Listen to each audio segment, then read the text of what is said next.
In this video, we're going to talk about the software development process, often called the software development life cycle. This is a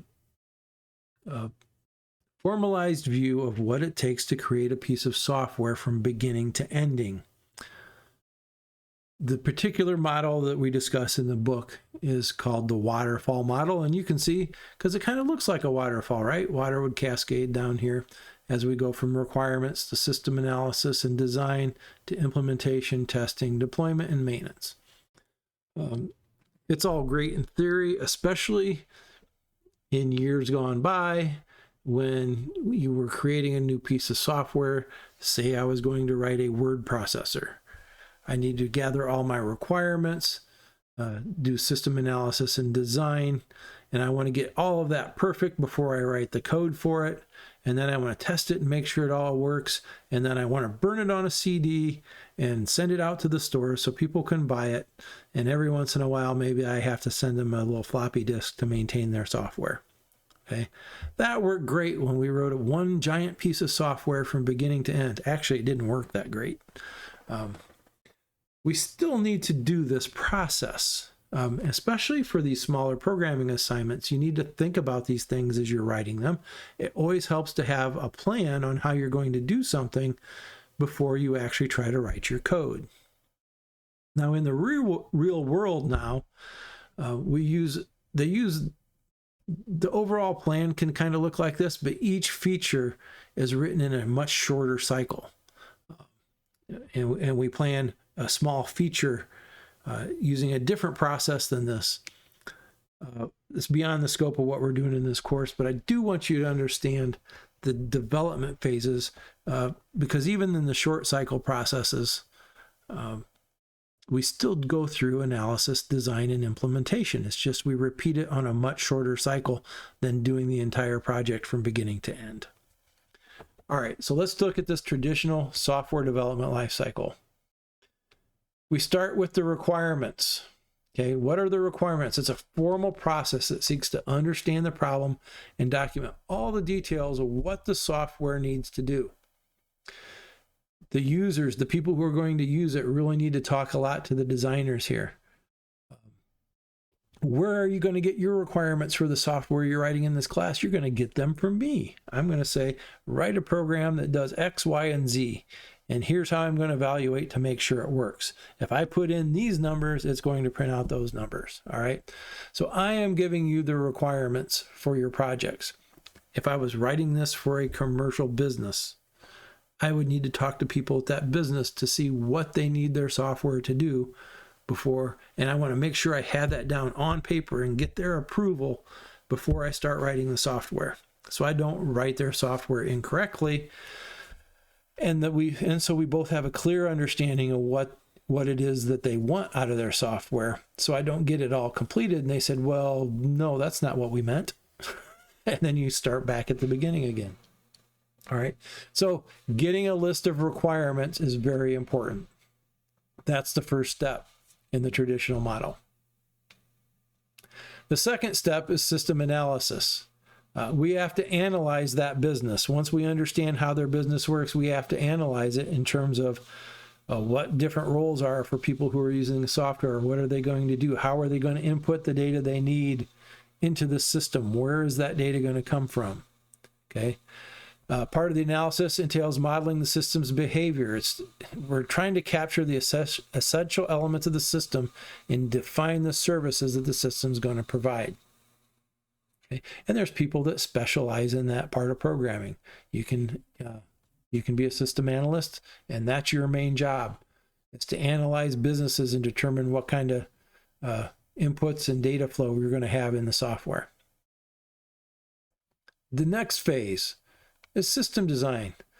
It's the process of designing the system's components. Okay, once we know what components we need, we're going to design an idea of how they're going to work. It involves many levels of abstraction to decompose the problem into manageable or small components. We're going to take the big thing and break it down into small components, and we'll give each of those components to a different programmer. You write this little piece, and you write this little piece, and you write this little piece. And if we've done really good on our specifications and our analysis, all the pieces will work well together. Okay. So we have to design and decide what all those little pieces are going to be. What classes do we need to write? What interfaces do we need to write? How are they going to be related to each other? So we're still designing there. We're still not programming. These 3 steps can take a really long time, especially these 2, because they can go back and forth quite a bit. Notice we're generally moving down this, but at any point we can kick it back up levels. So it may not be a direct waterfall all the way to the bottom. We might have to design it, try to do the implementation. We might find something wrong. We might have to go back to the design phase or maybe even the analysis phase to repeat parts. In the ideal world, we'd have perfect requirements and a perfect analysis and a perfect design, and we'd write our code one time, we'd test it and it would work, we'd deploy it, and then we just maintain it in the future. Maintenance wouldn't be anything because we'd write it perfectly the first time. It doesn't work that way. All right, so we try to design it as best we can, and then we move on to the implementation phase. Oh, before that, we're talking about the essence of system analysis and design. These 2 phases here are sometimes grouped together and called input, process, and output because they're so closely related. This is going to determine the inputs for the system, and this will determine the outputs and where things happen. So sometimes you can see those grouped together as one thing called IPO. After analysis and design, implementation. Now we're finally writing software. Here's where we start writing code. This phase requires the use of a programming language like Java. So it's a very common mistake, especially with new programmers, to jump in and start writing code without having a good plan. So I encourage you to think about every project that you do, what the requirements are, how the inputs are going to work, what your outputs are going to be, and how you're going to transform those inputs into the outputs. Okay. Get a plan in place before you start writing code. Spend some time thinking about how it has to work. Make sure you understand the problem before you start trying to write the code. Once your code is written, you move to the next phase, which is testing. Okay. A lot of times that's done by an independent team of software engineers, but you don't have a team working for you, so you're going to have to do your own testing. Remember, I showed you in the video about Fahrenheit and Celsius conversion.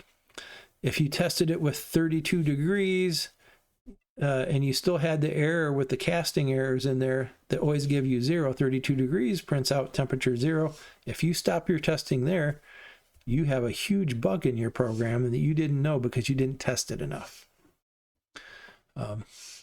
Testing takes those things that were designed back here, system analysis and system design. If I stick in a certain value, what should I get out? When we get to testing, we stick in those values and see if we get the correct values out of whatever our product is. So make sure to test your software thoroughly. After you test it, that's when you deployment. For Java programs, it means installing it somewhere. For us, it means pushing it back to your repo so that I can check it and make sure that it works. Okay. And then maintenance phase, once your application goes out, people are still going to find bugs. It's an ideal world, we would be perfect on everything, but there's always bugs in software, especially the bigger the project, the more bugs it has. So at some point, we have to maintain it. We have to do code fixes and we have to redeploy it. That's why we have the arrows going back. If we do maintenance, we actually probably want to go back and do some testing before we redeploy it, right? So maintenance might involve rewriting some code. So maybe it sends us all the way back to implementation for some pieces. And after we implement, we test, deploy, and then continue maintenance. It's a cycle and then it continues. So ideally, the water just flows downhill and everything's perfect. But in reality, we go back and forth between phases until we get a working product.